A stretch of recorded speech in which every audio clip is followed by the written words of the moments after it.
তো অনেক রকমই কোপ্তা খেয়েছি, লাউয়ের কোপ্তা, মাছের কোপ্তা, গোশের কোপ্তা, কিন্তু আজকে আমি একটা ইউনিক কোপ্তা বানাবো, সেটা হচ্ছে বিটরুট দিয়ে।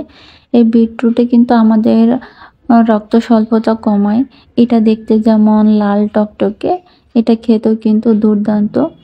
তো এখানে আমি বিটরুট গুলাকে পরিষ্কার করে ধুয়ে নিয়েছি আর একটা গ্রেটার নিয়ে নিয়েছি। গ্রেটারের সাহায্যে এখন আমি এটাকে গ্রেট করে নিব। তো আমি যতটা সম্ভব অনেক চিকন করে গ্রেট করে নিয়েছি। তো এর মধ্যে এখন আমি দিয়ে দিব বেসন, দিয়ে দিব কাঁচা মরিচ কুচি, লবণ, ধনে গুঁড়ো, হলুদ গুঁড়ো আর মরিচ গুঁড়ো, আর দিয়ে দিলাম একটু আদা রসুন বাটা, আর সাথে দিয়েছি একটু বিট লবণ।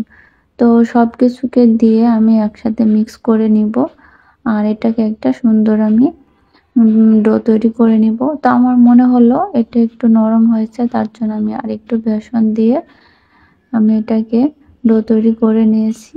আর হাত দিয়ে এখন আমি এই যে এইভাবে করে বল করে শেপ দিয়ে নিব।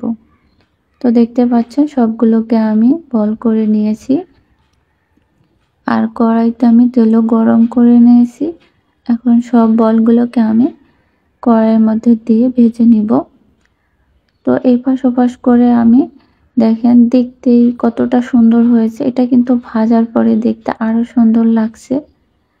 তো আমার সবগুলোই কোপ্তা ভাজা হয়ে গেছে, এখন আমি তুলে নিব।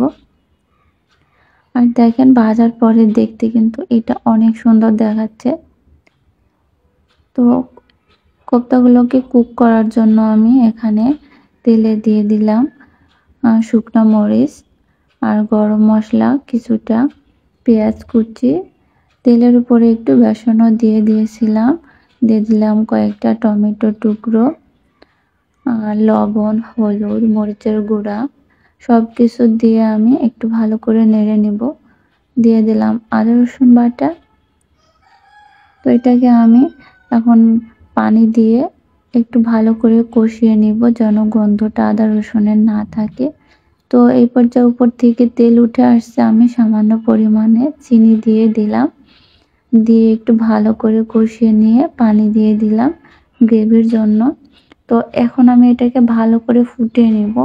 দেখতে পাচ্ছেন এখানে টকবক করে গ্রেভিটা ফুটে গিয়েছে। এই পর্যায়ে আমি কোপ্তাগুলো ঢেলে দিলাম।